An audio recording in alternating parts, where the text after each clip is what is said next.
سلامونه وخت مو په خیر. زموږ د نن خبري ساعت ته ښه راغلاست له افغان ټي وي چینل څخه. طالبانو په ننګرهار کې د دوی پر سرپرست دفاع وزیر چاودنه رد کړې. د ننګرهار چارواکي وایي دلته د طالبانو پر سرپرست دفاع وزیر مولوي محمد یعقوب مجاهد چاودنه حقیقت نه لري.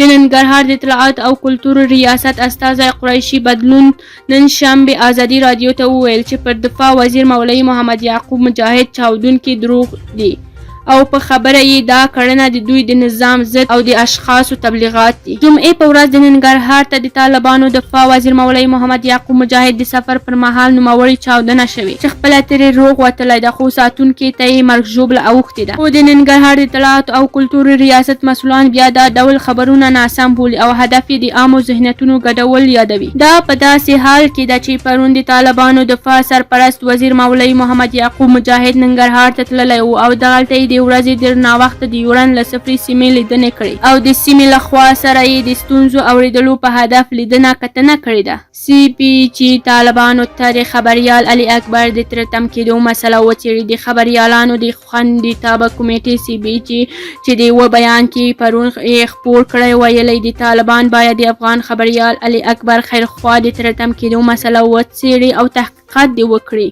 د دې کمیټې په ورته وخت کې له طالبانو غوښتي د ښځینه خبریالانو په کارونو کې د خنډ رامنځته کېدو مخه ونیسي. د پنجشیر اوسیدونکي طالبان 10 ملکي وګړي نیولي. د پنجشیر د پریان ولسوالۍ اوسیدونکي د طالبانو له لوري د 10 ملکیانو نیولو خبره ورکوي. په سیمې کې یوې سرچینې چې نوم یې غوښتل نوم یې وانخیستل شوی ویل چې طالبانو دا کسان د جمعې په ورځ ناوخته له ځانونو سره بیولي.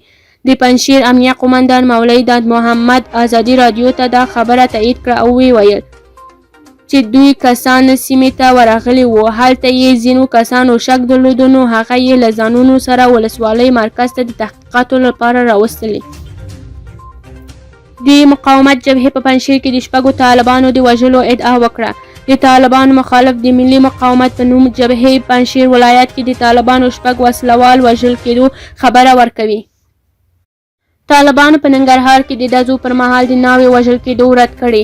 په ننګرهار امنیه قومندانۍ کې د سرخورد ولسوالۍ په هجرت سیمه کې د واده په مراسمو کې د ډزو پر مهال د ناوې د وژل کېدو راپورونه رد کړي. که چیرې زموږ یوټیوب چینل مو نوی لایک او سبسکرایب کړئ نو حتما یې لایک او سبسکرایب کړئ.